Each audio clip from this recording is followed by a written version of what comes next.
प्यारे बच्चों नमस्कार।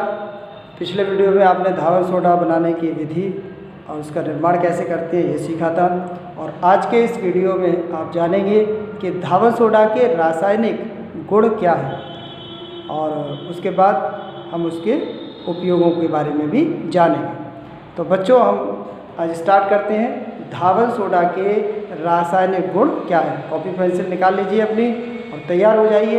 एक साथ पूरे ध्यान से, पूरे मन से एक एक गुण को ध्यान से समझिए। बहुत सारे रिएक्शंस इसमें ऐसे हैं जो पहले आपने कर रखी है, वही रिएक्शंस को हमने दोबारा लिया जिससे आपका रिवीजन भी हो जाए और उनको अच्छी तरह से सीख भी जाए। तो बच्चों रेडी हो जाइए। आइए पहले जानते हैं कि पहला रिएक्शन क्या है कि धावन सोडा के रासायनिक गुण, जो आज हम इसको पढ़ेंगे।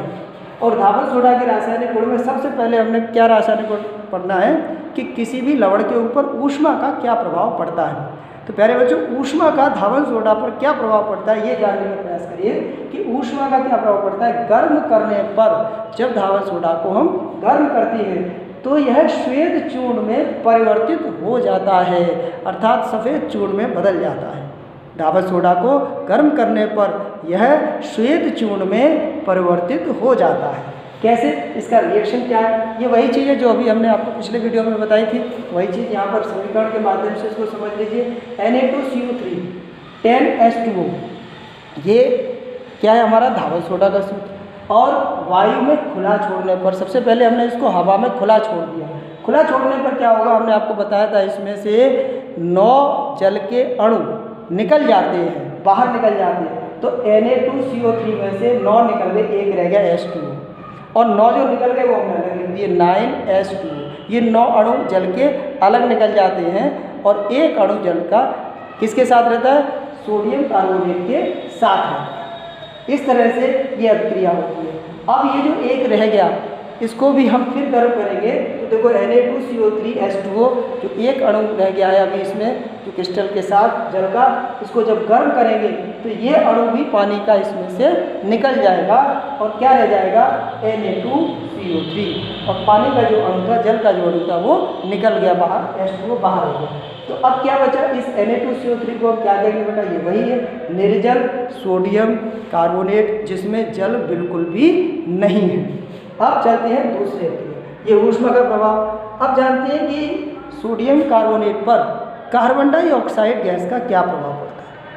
अगर बच्चों याद हो, आपने पिछले वाले वीडियो में जिसमें सोडियम बाइकार्बोनेट का निर्माण पढ़ा कि सोडियम बाइकार्बोनेट कैसे बनता है, तो वही अभिक्रिया देखिए यहाँ पे आ रही है। कैसे, वहाँ आपने पढ़ा था ना सोडियम कार्बोनेट से सोडियम बाइकार्बोनेट, वही चीज़ यहाँ पे आ गई कि रासायनिक गुण बन गया।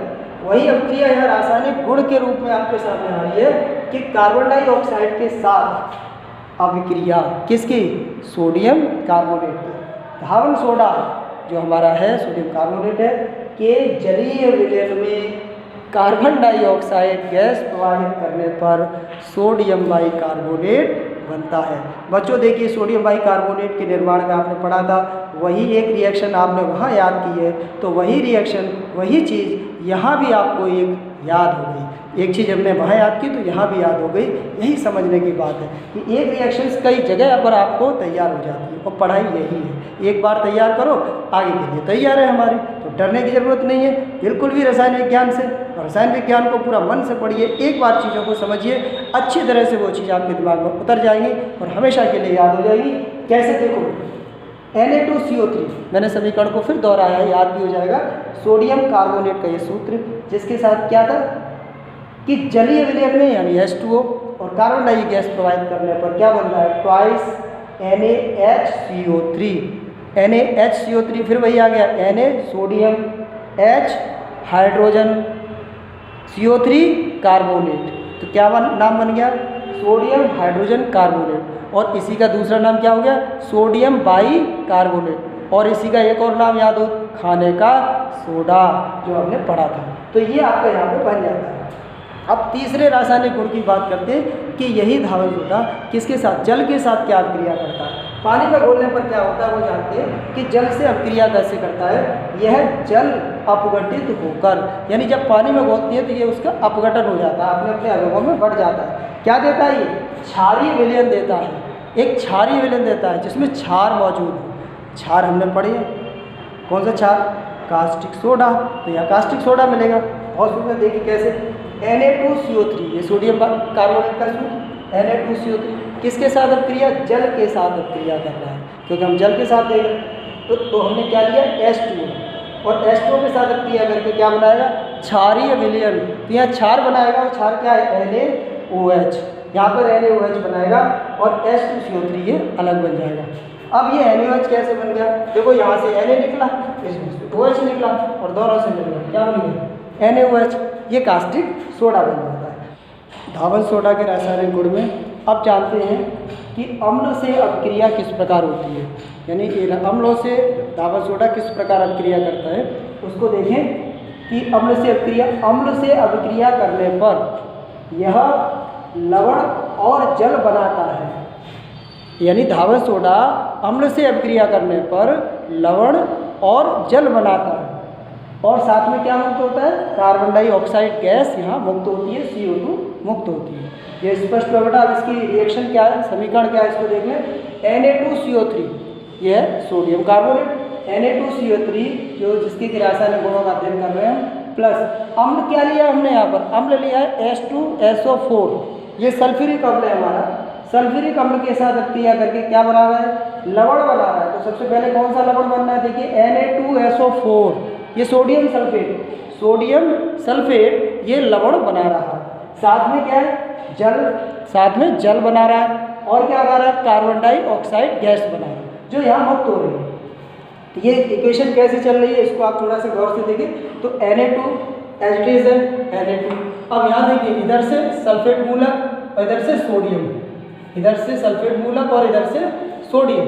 देखिए यहाँ से सल्फेट निकला और यहाँ से क्या निकला, सोडियम, ये दोनों मिल गए, यहाँ पे क्या बन गया बेटा, Na2SO4, सोडियम सल्फेट बन गया।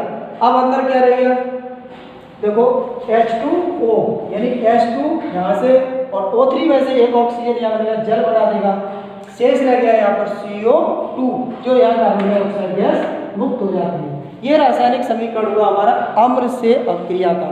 धावन सोडा हमारा कार्बोनेट के साथ कैसे अभिक्रिया करता है, यानी कार्बोनेट का अवक्षेपण किस प्रकार से करता है।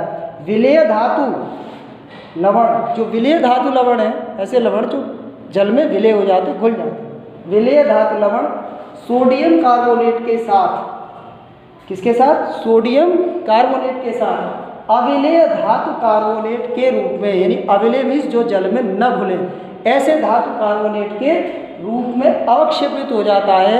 यानी अवक्षेप मीन्स एक अवक्षेप, एक पदार्थ इस प्रकार का प्राप्त होता है जो जल में घुलता नहीं है, अविलेय के रूप में ये प्राप्त हो जाता है। इसमें रासायनिक समीकरण हमारे क्या क्या है, उनको जरा गौर से देखें कि ZnSO4 जिंक सल्फेट, ये जिंक सल्फेट कार्बोनेट क्या है यहाँ पर, Na2CO3, यानी हमारा सोडियम कार्बोनेट, जिसके हम रासायनिक गुणों का अध्ययन कर रहे हैं, किसके साथ अभिक्रिया कर रहा है, जिंक सल्फेट के साथ। क्या बनाएगा यहाँ पर जिंक कार्बोनेट बनाएगा और सोडियम सल्फेट बना रहा है। कैसे, इस बात को समझें कि यहाँ से Zn निकला और यहाँ से CO3, देखिए दोनों अलग अलग, और ये दोनों एक साथ मिलकर क्या बना रहे हैं, जिंक कार्बोनेट। यहाँ पर जिंक कार्बोनेट बन गया। अब अंदर क्या रह गया, Na2 और यहाँ बचा SO4, ये दोनों मिलकर के क्या बना रहे हैं, Na2SO4, सोडियम सल्फेट बना रहे हैं। तो ये समीकरण को याद करने के लिए, उसको लिखने के लिए बहुत आसान है। इस तरीके से समझ लें कैसे मूलक आयन कैसे दूसरे आयन के साथ मिलकर के एक नए लवण का निर्माण कर रहे हैं। अब अगले रिएक्शन पर चलते हैं, अगले रासायनिक गुण पे। यह है नंबर 6 जो हमारा रासायनिक गुण है कि बुझे हुए चूने के साथ धावन सोडा की अभिक्रिया किस प्रकार होती है। बुझे हुए चूने के साथ किस प्रकार अभिक्रिया करता है, तो गौर से देखिए कि बुझे हुए चूने के साथ उबालने पर, यानी बुझे हुए चूने के साथ उबालने पर NaOH अर्थात कास्टिक सोडा बनता है। यानी बुझे हुए चूने के साथ धावन सोडा यदि अभिक्रिया करता है तो कास्टिक सोडा का निर्माण होता है। रासायनिक समीकरण क्या है, इसको देखें। Na2CO3, ये सोडियम कार्बोनेट, बुझे हुए चूने का सूत्र क्या है, ये है CaOH का होल ट्वाइस, कैल्शियम हाइड्रोक्साइड इसका नाम है, और इसको कहते हैं बुझा हुआ चूना। इसके साथ अभिक्रिया करके क्या बनाता है, ट्वाइस NaOH, यानी यह सूत्र क्या है हमारा, कास्टिक सोडा। और कैल्शियम कार्बोनेट CaCO3 ये बनाता है। ये अभिक्रिया किस प्रकार होती है, यहाँ भी इसको गौर से देखें तो Na के यहाँ 2 हैं, देखिए 2 निकल गए यहाँ पर, और OH कहाँ से निकलेगा, इसमें से एक OH निकल के किसके साथ बनता है, Na2 के साथ, तो ये बनता है ट्वाइस NaOH आयन। अब ये बनने के बाद क्या रहेगा, CaCO3 कहाँ से आया, देखो इसमें क्या बचा Ca और यहाँ से CO3, ये दोनों मिलकर के क्या है CaCO3, यानी फिर समझ लीजिए इसमें से ये OH आयन 2 थे, यहाँ से Na2 थे, ये दोनों निकल के इकट्ठे हो गए एक साथ, तो बन के क्या बन गया ट्वाइस NaOH, क्योंकि OH के भी 2 है और Na के भी 2 है, इसलिए यहाँ पर ट्वाइस NaOH। अब अंदर के ये दोनों रह गए, ये दोनों मिलकर के आयन क्या बना रहे हैं, कैल्शियम कार्बोनेट लवण बना रहे हैं। अब जानते हैं कि धावन सोडा की सल्फर डाइऑक्साइड से अभिक्रिया किस प्रकार होती है। आइए इसको देखते हैं कि सल्फर डाइऑक्साइड से अभिक्रिया कैसे करता है। सोडियम कार्बोनेट के जलीय विलयन में सल्फर डाइऑक्साइड गैस अर्थात SO2, सल्फर डाइऑक्साइड का सूत्र क्या है SO2, प्रवाहित करने पर पहले सोडियम सल्फाइड बनता है। सबसे पहले क्या बनता है, सोडियम सल्फाइड बनता है, और यही सोडियम सल्फाइड बाद में सोडियम बाईसल्फाइड में बदल जाता है। यह अभिक्रिया है सल्फर डाइऑक्साइड गैस के साथ, किसकी, धावन सोडा जो हम पढ़ रहे हैं उसका रासायनिक गुण। अब इसकी रासायनिक समीकरण को देखिए किस प्रकार से है। धावन सोडा Na2CO3 सोडियम कार्बोनेट का सूत्र प्लस सल्फर डाइऑक्साइड यानी ये गैस SO2 के साथ ये अभिक्रिया करके क्या बनाएगा बेटा, इसको गौर से देखिए Na2SO3 और कार्बन डाइऑक्साइड गैस मुक्त होती है। ये Na2SO3 क्या है, सोडियम सल्फाइड, इसका नाम है सोडियम सल्फाइड।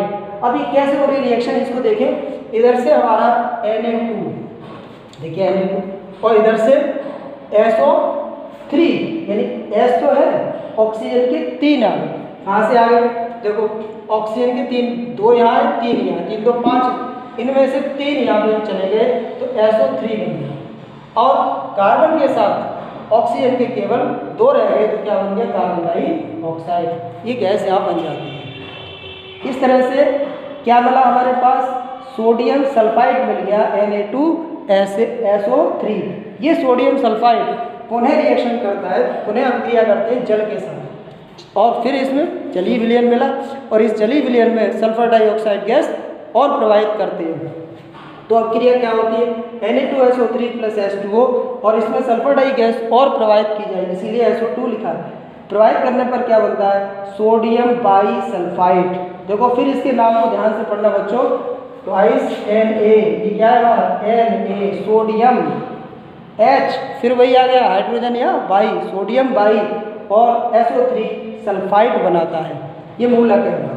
तो इस तरह से ये रिएक्शन होती है। और यहाँ भी अगर आप गौर से देखें किस प्रकार से हो रही है, तो देखिए Na2 यहाँ से निकला, ये ट्वाइस Na, HSO3 एक H यहाँ से निकला, ऑक्सीजन यहाँ से यहाँ पहुँच गया, SO3 हो गया HSO3। तो इस तरह से ये सोडियम बाई सल्फाइड बनाता है। अब जानते हैं कि धावन सोडा के उपयोग क्या है। तो देखिए उपयोग क्या है, बहुत जल्दी से इसको समझ लेते हैं, थोड़ा सा इसको नोट भी कर लीजिएगा क्योंकि इंपॉर्टेंट है। धावन सोडा के उपयोग, सबसे पहले इसका उपयोग साबुन, कपड़ा, पेपर आदि बनाने में इनका प्रयोग किया जाता है। जैसे साबुन बनाने में इसका प्रयोग होता है, कपड़ा के उद्योग में, पेपर के उद्योग में इसका प्रयोग किया जाता है। और दूसरा नंबर, जल की कठोरता दूर करने के लिए भी धावन सोडा का प्रयोग किया जाता है।